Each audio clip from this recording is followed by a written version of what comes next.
देशाचे पंतप्रधान माननीय नरेंद्र मोदीजी यांच्या नेतृत्वात ग्लोबल लीडर्सनी भारतामध्ये येऊन AI वर इतक्या चांगल्या पद्धतीनं डेलिब्रेट करावं आणि भारताने देखील AIच्या क्षेत्रात जी शक्ती उभी केली आहे ती शोकेस करणं हे मला असं वाटतं अत्यंत महत्त्वाचं आहे।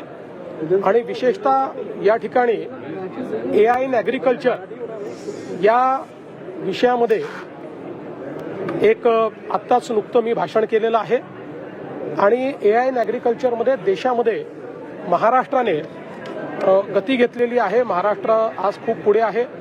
विशेषतः आपण जर विचार केला तर आपण जो महाविस्तार प्लॅटफॉर्म तयार केलेला आहे हा प्लॅटफॉर्म अत्यंत देशातला one of its kind platform आहे, ज्याच्यावर शेतकऱ्यांना त्यांच्या भाषेमध्ये कुठलीही इन्फॉर्मेशन मिळू शकते। क्रॉप सायकलची इन्फॉर्मेशन मिळू शकते, क्रेडिट ॲक्सेसची इन्फॉर्मेशन मिळू शकते, मार्केटची इन्फॉर्मेशन मिळू शकते। ते सगळ्यांची कनेक्ट होऊ शकतात, सगळ्या स्कीम्स ट्रान्सपरंटली मिळू शकतात। ॲग्रीस्टॅक आणि महाविस्तार हा जो काही एक प्लॅटफॉर्म आपण तयार केलेला आहे यामुळे शेतीच्या क्षेत्रामध्ये खूप मोठं परिवर्तन होणार आहे। विशेषतः जी काही आपल्या इथे पेस्ट कंट्रोलचा विषय असेल, क्लायमेट ॲडवायझरीचा विषय असेल, या सगळ्या विषयात अतिशय अचूक अशा प्रकारची इन्फॉर्मेशन आपल्या शेतकऱ्यांकडे पोहोचणार आहे। आणि जो काही आपला महाराष्ट्राचा महाविस्तार आहे हा केंद्र सरकारने देखील ॲप्रिशिएट केलेला आहे आणि म्हणूनच महाराष्ट्राला हे सेशन देण्यात आलेलं आहे। सर, या सगळ्यामध्ये कायम जेव्हा एक प्रश्न निर्माण होतो की कुठलंही नवीन इनोव्हेशन आलं की शेतीमध्ये काय होणार, कुठलाही नवीन करार झाला की शेतकऱ्याला कोण वाचवणार, आणि अशा कठीण निर्णायक विषयामध्ये जेव्हा महाराष्ट्र लीड घेतोय तेव्हा तुम्ही काय सांगाल की 2 मिलियन फार्मर्स हे आज महाराष्ट्रात महाविस्तार वापरतात? 2.5 मिलियन, आता 2.5 मिलियन फार्म जे आपले शेतकरी आहेत यांनी महाविस्तार वापरणं सुरू केलेलं आहे आणि पुढच्या वर्षभरामध्ये मला विश्वास आहे की याची स्केल आपण वाढवू आणि खूप फायदा याचा आपल्या शेतकऱ्यांना होतोय। अल्टिमेटली आज ज्यावेळेस क्लायमेट चेंजचा, वातावरणातल्या बदलाचा सगळ्यात मोठा परिणाम हा शेती क्षेत्रावर होतोय, त्यावेळी AI एक असं टूल आहे की जे क्लायमेट रेझिलियंट शेती ज्याला आपण म्हणतो, वातावरणाच्या बदलाचा सामना करणारी शेती याकडे आपल्याला शाश्वततेकडे नेऊ शकतं आणि त्यातला पहिला प्रयोग हा महाराष्ट्राने केला। AIच्या अनुषंगाने कापूस उत्पादक शेतकऱ्यांसाठी झाली किंवा तुम्ही सांगितलं सूचना देण्यात आली? मागच्या काळामध्ये AIचा उपयोग करून आपण कापूस उत्पादक शेतकऱ्यांना मोठ्या प्रमाणात ॲडवायझरीज दिल्या, त्यामुळे त्या ठिकाणी गुलाबी बोंडअळी यापासून आपण कापूस उत्पादक शेतकऱ्यांना वाचवू शकलो।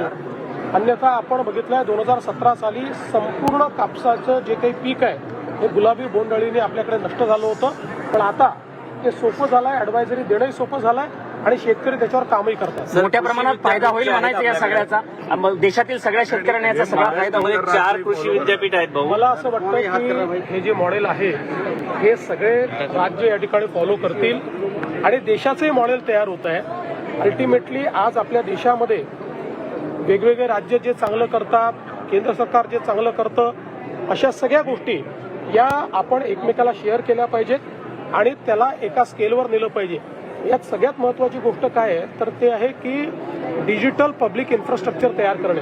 जसं आता महाराष्ट्रात आमचा पुढचा प्रयत्न आहे की ट्रेसेबिलिटीचं डिजिटल पब्लिक इन्फ्रास्ट्रक्चर, म्हणजे महाराष्ट्रातलं कुठलंही उत्पादन जे आहे हे त्या ठिकाणी त्याच्यात काय वापरलेलं आहे, ते कुठे तयार झालेलं आहे, त्याच्यामध्ये किती केमिकल आहे किंवा नाही, अशा प्रत्येक गोष्टीची ट्रेसेबिलिटी आली पाहिजे।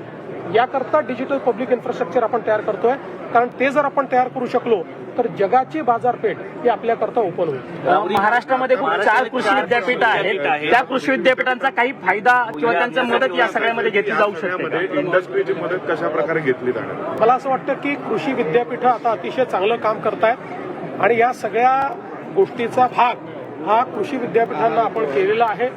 कृषी विद्यापीठ या सगळ्या प्लॅटफॉर्म्सवर आपल्यासोबत जुडले आहेत। जी काही ॲडवायझरी द्यायची आहे त्यामध्ये त्यांची एक महत्त्वाची मदत होते आणि मला असं वाटतं की हळूहळू जो काही आपला इंडस्ट्रीचा सेक्टर आहे हा सेक्टरही आता याच्याशी जुडतोय। सर, याच्यामध्ये महाराष्ट्रामध्ये सिस्टीमचं इंटिग्रेशन करण्यासंदर्भात काही विचार सुरू आहे का? 100% सुरू आहे। आज आपण जो काही ॲग्रीस्टॅक तयार केलेला आहे, ॲग्रीस्टॅक आणि महाविस्तार ह्या दोन गोष्टी जोडल्यानंतर कम्प्लीट बँकिंग जी काही सिस्टीम आहे ती पण याच्यावर आपल्याला आणता येईल. महाराष्ट्रात SIR मोहीम सुरू होत आहे. खूप मोठ्या प्रमाणावरती एआय वरती आज एआय समिटला इव्हेंट म्हटलं, काँग्रेसने खूप टीका केली आहे एका डिफेक्टला पकडून फॉल्ट. मला असं वाटतं की जगाने भारताची शक्ती बघितली.